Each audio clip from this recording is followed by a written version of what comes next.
우리 사도신경으로 신앙 고백하시겠습니다. 나는 전능하신 아버지 하나님 천지의 창조주를 믿습니다. 나는 그의 유일하신 아들 우리 주 예수 그리스도를 믿습니다. 그는 성령으로 잉태되어 동정녀 마리아에게서 나시고 본디오 빌라도에게 고난을 받아 십자가에 못 박혀 죽으시고 장사된 지 사흘 만에 죽은 자 가운데서 다시 살아나셨으며 하늘에 오르시어 전능하신 아버지 하나님 우편에 앉아 계시다가 거기로부터 살아있는 자와 죽은 자를 심판하러 오십니다.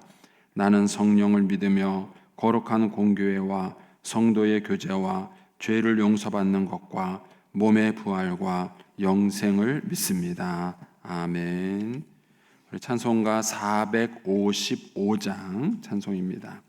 455장입니다.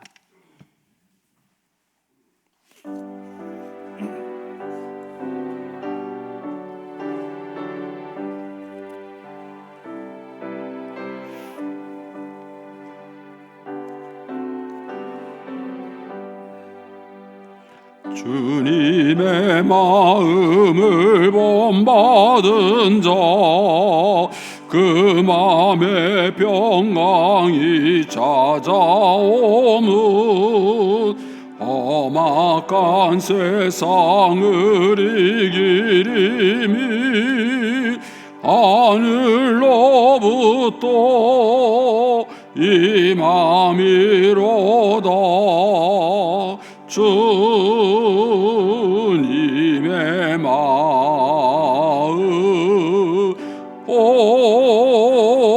본받아 살면서 그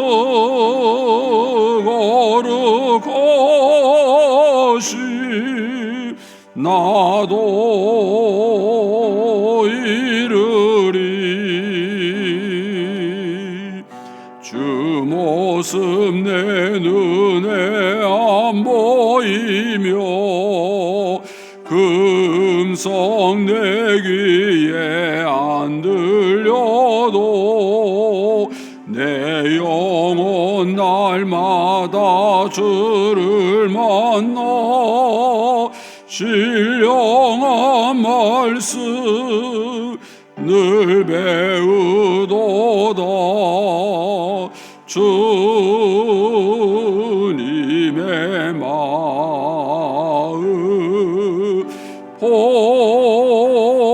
본받아 살면서 그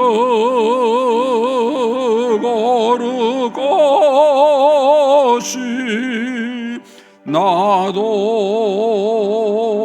이르리. 가는 길 거칠고 마여도 내 맘에 불평이 없어지 십자가 고난을 이겨내신 주님의 마음 본받음이라. 주님의 마음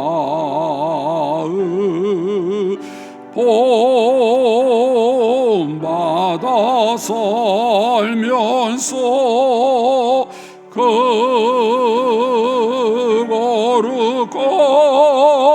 거룩하시 나도 이르리. 주 예수 세상에 다시 오실 그날의 무성도 변하여 주님의 빛나는 그 영상을 다 함께 보며 주 찬양하리. 주님의 마음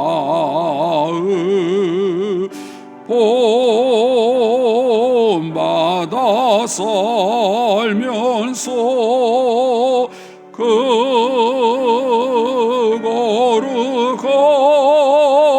거룩하시 나도 이르리. 아멘. 기도하겠습니다. 좋으신 아버지 하나님, 은혜를 감사합니다. 지난 간밤에도 저희들을 눈동자같이 지켜주시고 주님 품 안에서 편히 쉬게 하셨다가 이 새벽에도 저희들을 주 앞에 불러주심을 감사합니다. 오늘도 저희들에게 새날 주시고 또 생명 주시고 건강 주셨는데 이 한날도 주님과 더불어 동행하게 하시며 주를 기쁘시게 하는 한날 되게 하여 주옵소서.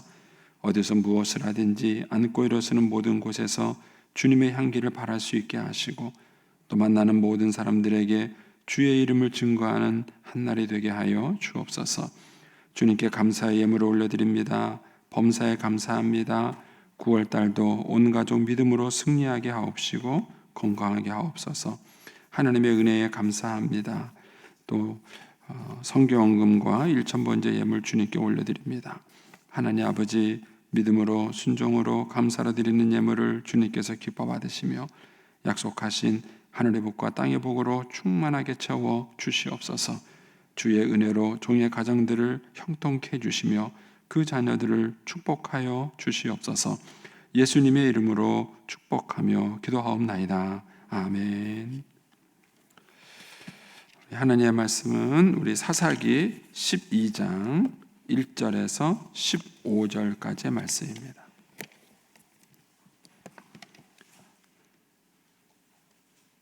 사사기 12장 1절에서 15절까지 말씀입니다.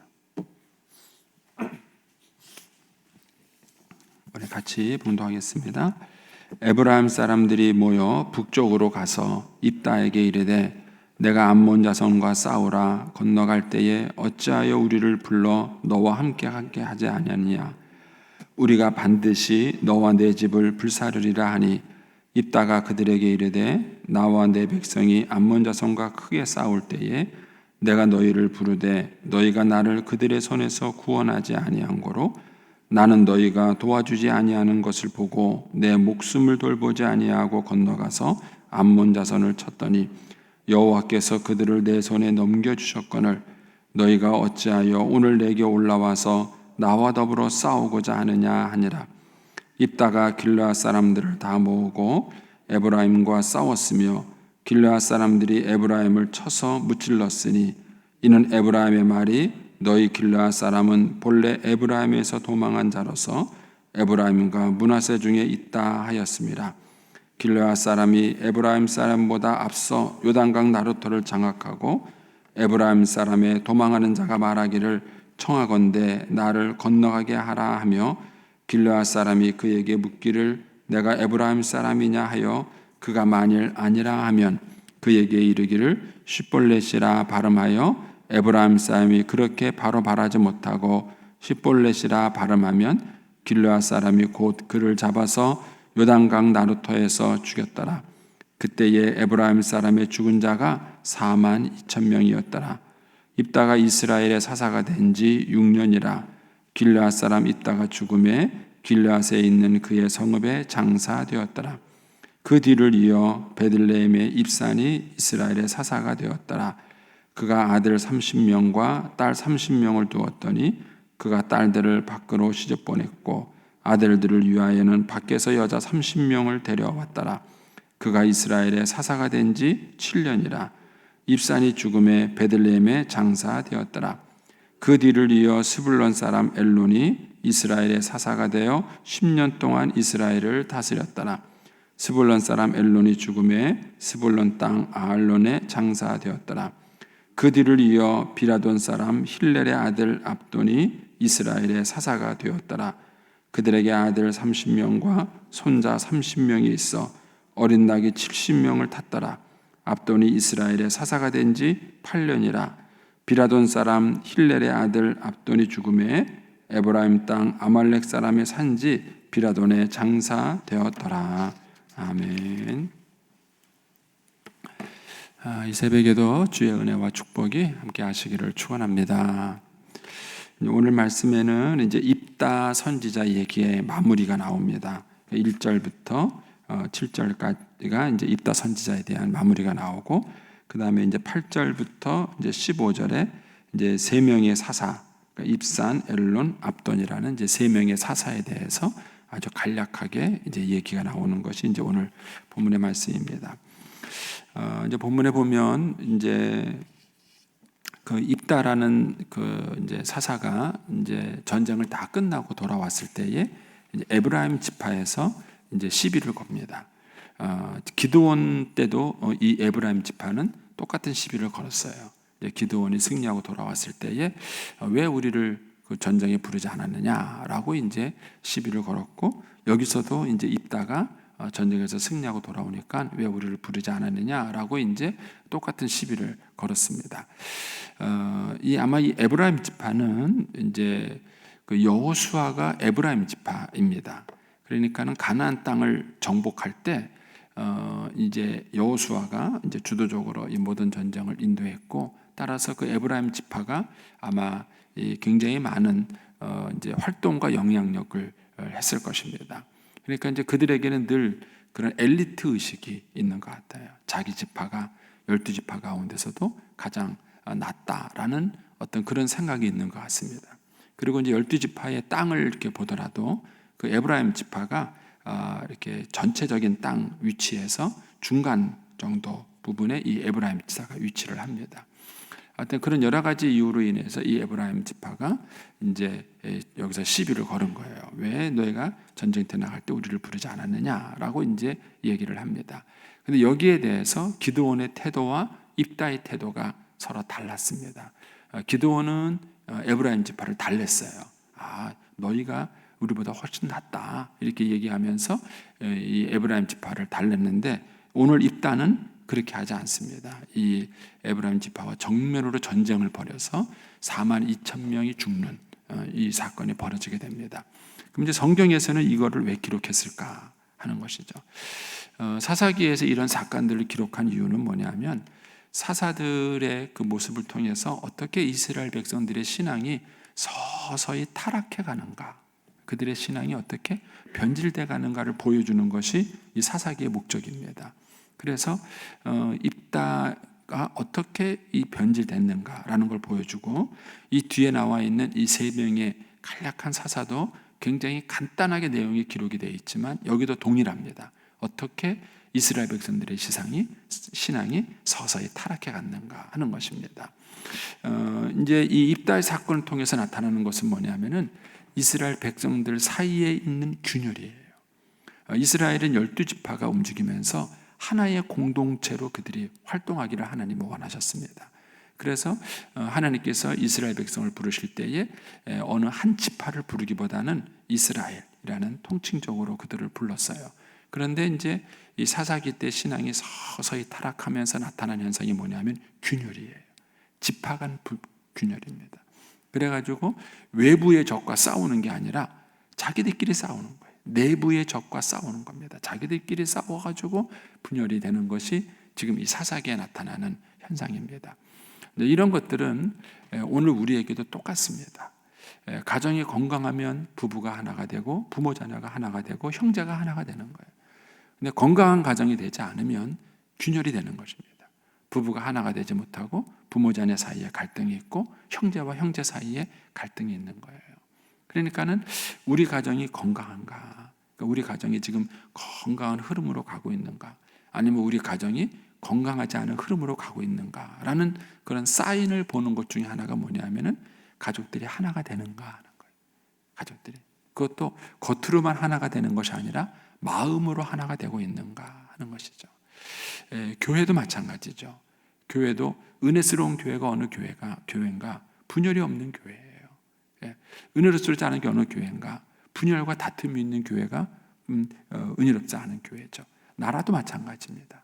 나라도 잘 되는 나라는요, 그 나라가 하나가 되는 것이죠. 근데 잘 되지 않는 나라는 어떤 나라죠? 그 나라가 4분 5열 막 분열되는 것입니다. 그래서 이 하나됨이라는 것은 대단히 중요한 것입니다.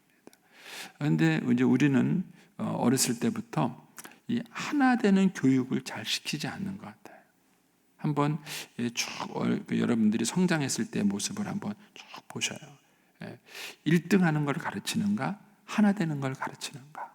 근데 우리 사회는 무조건 1등을 가르치는 거예요. 수단 방법을 가르치 않고 1등을 하는 것만 가르칩니다. 그런데 더불어 살아가는 것, 하나 되며 살아가는 것을 보지 못합니다. 요즘 이제 우리가 내년에 대통령 선거 때문에 많은 후보들이 나왔어요. 그런데 다 똑똑하대요. 제가 볼 땐 다 똑똑해요. 똑똑하지 않고 어떻게 후보로 나오겠습니까? 그런데 통합의 능력은 없는 것 같아요. 그 사람들이 다른 사람들을 비난하고 정죄하는 데는 탁월하는지 모르겠는데 통합하는 능력이 없는 것 같아요. 어떻게 저 사람들이 그러면은 자기와 다른 사람들을 어떻게 통합해서 하나로 만들어낼 수 있을까 하는 겁니다. 예수님의 제자들에게도 마찬가지였어요. 예수님이 제자들을 3년 동안 훈련을 시켰는데 마지막까지 예수님이 고민하신 게 뭐냐면은 제자들이 하나 되는 게 아니에요. 이제 오늘 밤이면은 예수님이 잡혀서 죽으세요. 그 마지막 날 밤 예수님이 제자들하고 만찬을 벌이고 있는데 제자들 사이에 일어난 다툼은 뭐냐면 누가 크냐라는 다툼이에요. 누가 크냐. 그 누가 크냐라는 다툼 때문에 발을 씻게 되는데 아무도 발을 씻기지 않고 있는 상황이 된 것입니다. 그때 예수님의 심정이 어땠을까 하는 생각이 들어요. 근데 예수님이 그들에게 마지막으로 한 메시지가 뭐죠? 내가 너희를 사랑한 것 같이 너희도 서로 사랑하라. 그때 베드로는 뭐라 그랬냐면 나는 주를 위해서 죽을 각오가 되어 있습니다. 그때 예수님이 그걸 칭찬하지 않으셨어요. 대단히 훌륭하다. 네가 나를 위해서 목숨을 걸었구나. 너 참 훌륭하다. 예수님은 베드로의 그런 충성이나 그런 실력을 주님은 칭찬하지 않으셨습니다. 주님이 칭찬한 것은 뭐냐면 오히려 하나됨인 거예요. 이거는 우리에게 굉장히 어려운 숙제예요. 그래서 저와 여러분이 계속 이 부분을 어떻게 하고 할 것인가, 어떻게 우리가 부부가 하나됨에 살아갈 것인가. 여러분, 부부가 서로 흠을 잡기 시작하면요 약점이 왜 없겠습니까? 얼마나 부부가 서로 흠을 잡으려고 마음 먹으면 얼마나 많은 약점이 있겠어요. 근데 반면에 부부가 서로를 돕자고 마음 먹는다면요 훨씬 더 많은 것들을 도우며 살아갈 수 있는 거예요. 그러니까 그거는 훈련이에요. 어떻게 성격과 스타일과 이런 모든 것들이 다른 부부가 하나가 될 수 있는가. 부모 자녀 사이도 마찬가지고요, 형제들도 마찬가지예요. 어떻게 이런 사람들이 하나가 될 수 있겠는가 하는 것이죠.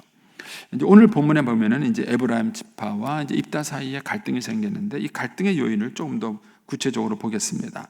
1절에 보시면 에브라임 사람들이 모여 북쪽으로 가서 입다에게 이르되 내가 암몬 자손과 싸우러 건너갈 때에 어찌하여 우리를 불러 너와 함께 가지 아니하느냐 이렇게 말했어요. 왜 너네들 멋대로 갔느냐? 그래서 무시당했다 이거죠. 왜 우리 무시했느냐 이렇게 말하는. 그러나 이 말은 거짓말이에요.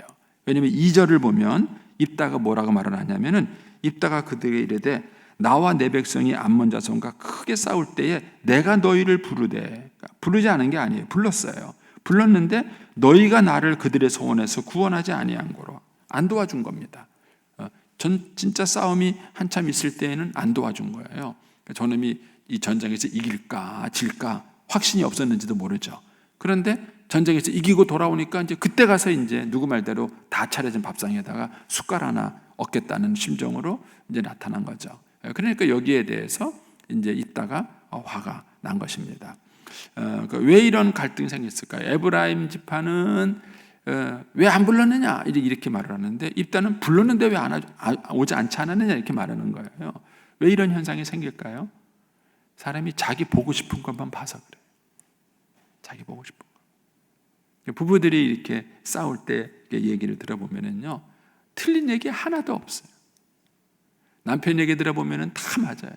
아내 얘기 들어보면요 다 맞아요. 남편 얘기 들으면 아내가 죽일 년이고요, 아내 얘기 들어보면 남편이 죽일 놈이에요. 틀린 게 하나도 없어요.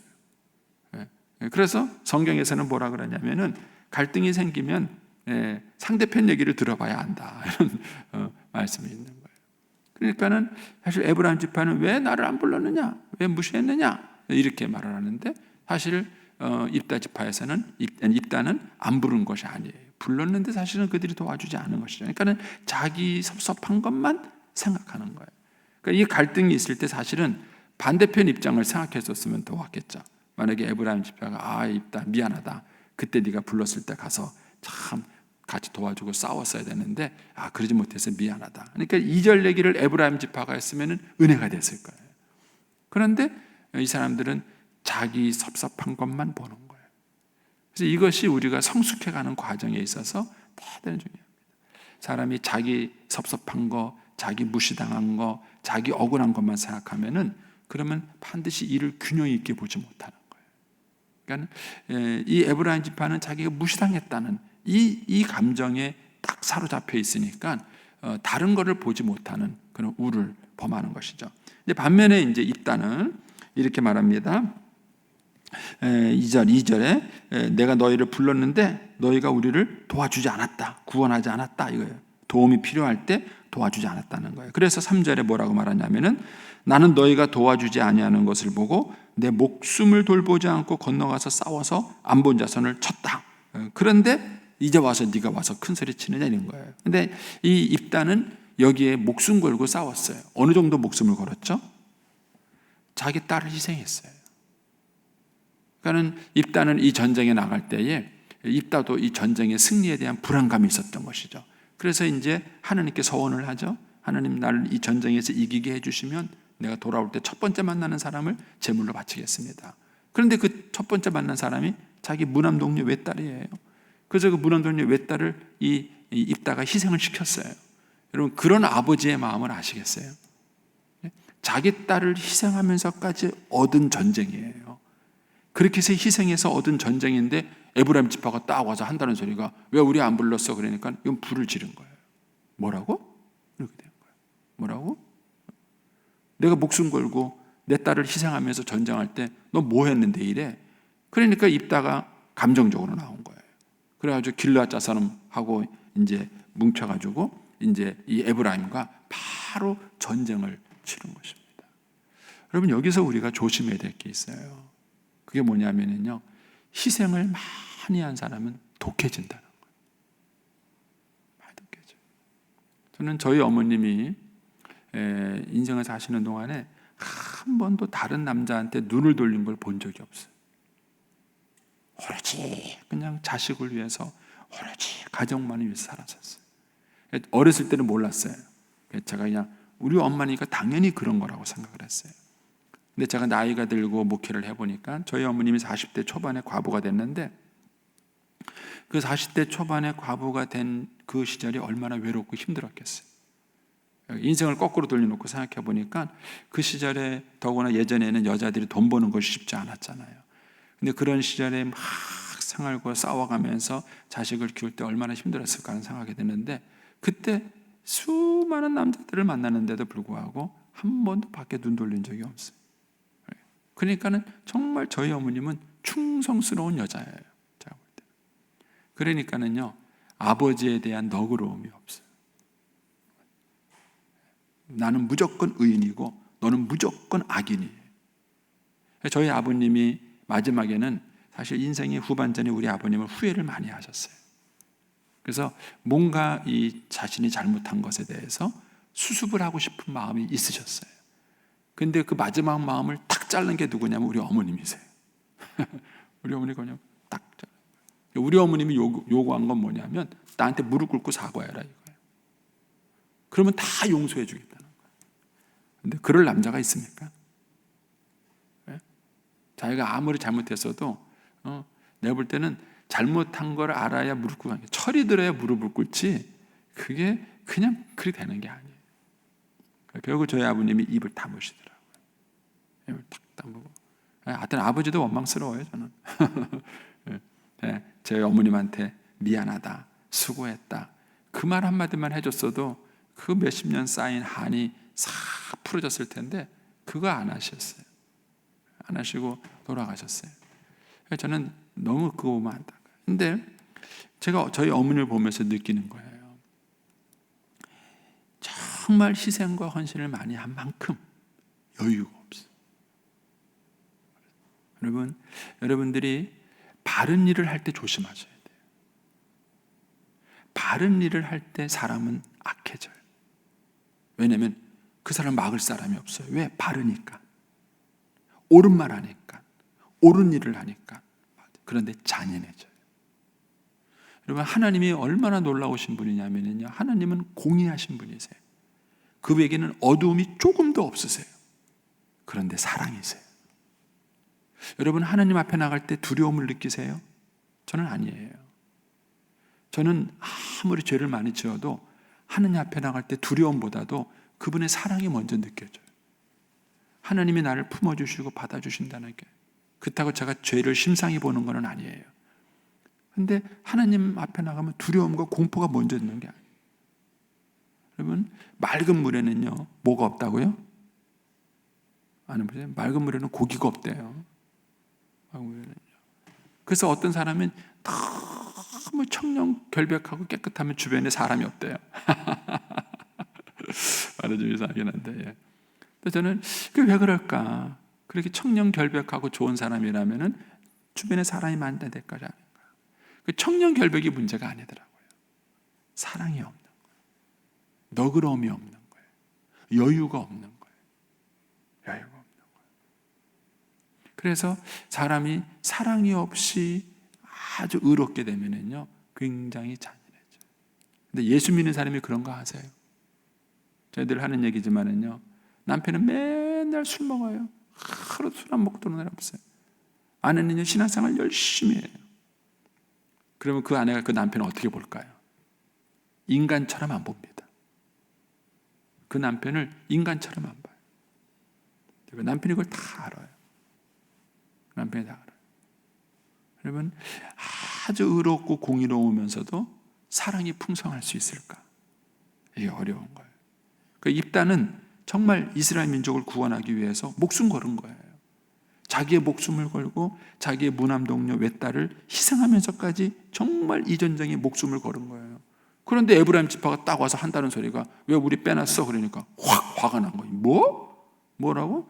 나는 내 딸까지 희생시키면서까지 했는데 뭐 이제 와서 한다는 게 뭐라고? 이런 거예요. 그러니까 감정이 확 올라오니까 그냥 바로 전쟁이 붙어버린 거예요. 그래서 전쟁에서 이겼어요. 그럼 그걸로 끝내야 될 거 아니에요? 아니에요. 그걸로 안 끝나고 마무리까지 지어버렸어요. 그게 뭐냐면, 길르앗이 요단강 이쪽에 보면은요, 길르앗이 이쪽 땅 이제 싸운 거예요. 근데 그들이 이제 에브라임 지파의 땅은 이쪽 요단강 동편입니다. 그러니까는 그들이 이제 그 전쟁이 끝나고 요단강을 건너서 자기 이제 길르앗과 싸움에 패전을 했으니까 요단을 건너서 고향으로 돌아가려고 그러는 거예요. 그러면 돌려보내야 될 거 아니에요. 적군도 아니고 자기 동족인데. 그런데 씨를 말린 거예요. 딱 잡아갖고 슈벌레 해보라는 거예요. 저는 이제 이게 이 말이 무슨 말인지 이해가 돼요. 왜냐하면 경상도 가니까는요, 발음이 안 되는 게 있어요. 성령이 안 됩니다. 승령이 이래요. 여러분들 이해가 안 되시죠? 또 이 얘기 또 경상도 분들 듣고 또 서운해하실라. 옛날에 김영삼 대통령이 확실히가 안 돼요. 확실히 맨날 그분이 확실히 발음이 안 돼요. 경상도 사람이 안 되는 발음이 있어요. 쌀 안 됩니다. 살 안 돼 발음이. 근데 이 히브리어가 그런가? 쉿볼레. 저도 발음이 좀 어려운데 쉿볼레 그런데 쉿볼레밖에 안 되는 거예요. 이 에브라임 사람들이 그 발음을 못 하는 거예요. 그러니까 너 한번 해봐. 쉿볼레 한번 해봐. 안 되면 쉿볼레. 요놈 죽인 거예요. 그렇게 해서 죽인 사람이 42,000명이에요. 사람이 입다라는 사람이 지도자가 됐는데 얼마나 잔인한 지도자가 됐는가 하는 것을 보여주는 거예요. 그래서 이스라엘 사사들이 어떻게 서서히 신앙을 타락해 가는가, 그리고 어떻게 그들 사이에 이렇게 분열이 생기고 있는가 하는 것을 지금 요 입다 사건을 통해서 보여주는 겁니다. 그래서 요 입다부터 요 뒤에 나오는 압동까지 보면은요, 빠진 말이 있어요. 사사들이 몇 년 동안 통치하는 동안에 나라가 평온하였더라. 이 표현이 빠졌어요. 앞에는 그런 내용이 있죠. 누가 통치하는 동안에 몇 년 동안 나라가 평온하였더라. 이 말이 있었는데 요 이후에는 그런 말이 나오질 않아요. 그러니까 이 사람들이 하나님의 뜻을 잘 이루지 못한 것이죠. 자, 그 다음에 이제 8절부터 이제 입산을 보면은, 입산에 대해서는 여러 가지 할 얘기가 많이 있었을 텐데 그냥 딱 무슨 얘기만 하냐면은 아들 30명, 딸 30명 낳았다. 그 얘기만 해요. 아들 30명, 딸 30명 낳았다. 그리고 딸들은 다 외국으로 시집 보냈고 며느리도 다 외국에서 데려왔다. 이 얘기만 해요. 그게 뭐 그렇게 중요하죠? 그게 뭐 이렇게 중요하길래 왜 그 얘기를 했을까 하는 얘기를 하고, 그 다음에 그 뒤에 이제 스불론, 그러니까 엘론 사람 얘기인데 10년 동안 다스렸다. 그리고는 아무것도 없어요. 아무것도 없어요. 그리고 그 다음에 이제 압돈 얘기인데 아들 30명, 손자가 아들이 40명, 손자가 30명이 있었는데 그들에게 다 어린 나귀를 70마리니까 한 명이 하나씩 태워준 거예요. 한 명이 하나씩 다 태워줬다. 끝. 그리고는 이 사람들에 대한 얘기가 아무것도 없어요. 이 사람들이 무슨 업적을 이뤘는지, 뭔 싸웠는지. 어쨌든 이 사람들이 사사였으니까 사사로서 뭔가 전쟁에서 승리하고 나름대로 뭔가를 했을 텐데 그런 것에 대해서는 다 침묵을 지켜버리는 거예요. 다 얘기를 하지 않는 거예요. 왜요? 쓸데없는 얘기라 그러죠. 쓸데없는 얘기. 그런 얘기 중요해요. 그러면 이제 여기서 꼭 필요한 얘기만 이 얘기를 담은 것이죠. 왜 이 얘기를 했을까 하는 것이죠. 먼저 그 입산에는요, 아들 30명, 딸 30명이면은 한 여자가 낳지는 않았을 거예요. 그렇죠? 어떻게 60명의 자녀를 한 여자가 낳을 수 있겠어요? 그러니까 이 얘기는 뭐냐면은 일부 다처를 했다는 뜻이죠. 그리고 일부 다처를 하면서 여러 자녀들을 둔 것이죠. 그리고 이제 밖으로 보냈다는 게 외국으로 보냈다는데 이것은 아마 그 당시 풍습으로 보면은 정략 결혼을 한 거죠. 나라와 나라 사이에 이런 정략 결혼을 하기 위해서 이제 권력을 다지려고 하다 보니까 이런 방법을 택한 것이죠. 그래서 이제 딸들은 다 정략 결혼시켜서 외국으로 보내고 아들도 뭐예요? 다 정략 결혼시켜가지고 이제 외국에서 며느리를 데려온 것이죠. 여러분, 결혼의 목적은 사랑이에요. 사랑이 동기가 돼서 결혼해야 합니다. 그런데 가문을 위해서, 성공을 위해서, 돈을 위해서 결혼하게 되면요, 결혼을 수단화시키는 거예요. 결혼은 그 자체가 목적이에요. 그런데 오늘 우리 사회는요, 결혼을 수단화시키는 게 너무 많아요. 무슨 신분 상승의 수단, 가문의 뭐 권세를 높이는 수단, 뭐 이런 수단으로 너무 많이 강조가 되는 거예요. 저는 여기에는 심각한 문제가 있다 봐요. 저는 어렸을 때부터 신데렐라 그 동화책 읽으면은 좋잖아요. 얼마나 좋아요. 근데 요즘은 그 신데렐라 이야기가 자꾸 카피되면서 변질되는 것 같아요. 결혼 한번 잘했다니까는 인생 팔자 고쳤다. 이런 식으로 바뀌었어요, 내용이. 신데렐라의 내용이 원래 그런 내용이 아닌데 이게 자꾸 이야기를 거듭하고 작가들이 이거를 원본을 카피해서 자꾸 뭘 만들어내는 동안에 그냥 어느 순간인가 그 의미가 바뀌어버렸어요. 결혼 한번 잘했다니까 팔자 고쳤다. 이렇게 돼버리는 거예요. 그러니까 많은 젊은이들의 생각 속에 결혼을 수단화시키는 거예요. 결혼을 수단화시키는 거예요. 이것이 이제 타락의 모습이에요. 그리고 또 한 가지 압돈에 대한 얘기도 마찬가지죠. 이제 아들 40명, 손자 30명을 뒀다. 그리고 그들에게 이제 그 70마리의 그런 나귀를 줬다는 얘기는요, 자기 자식만 챙긴 거죠. 여러분, 하나님께서 그들을 사사로 세운 것은 공인이에요. 그리고 백성을 돌보기 위해서 세운 것이죠. 근데 나라가 타락할 때는요, 권력을 사유화시키는 거예요. 이게 문제. 하나님이 주시는 권력과 힘을 가지고 공공성을 가지고 하나님 나라를 위해서 백성의 유익을 위해서 써야 되는데 그거를 사유화시킨 것이죠. 이것이 이제 신앙의 변질과 타락인 것입니다. 이런 점에서 한번 사사기를 다시 한번 보시고요. 저와 여러분이 정말 이 시대에 하나님 마음에 합한 사람이 되기를 축복합니다. 기도하겠습니다. 오늘은 1일자입니다.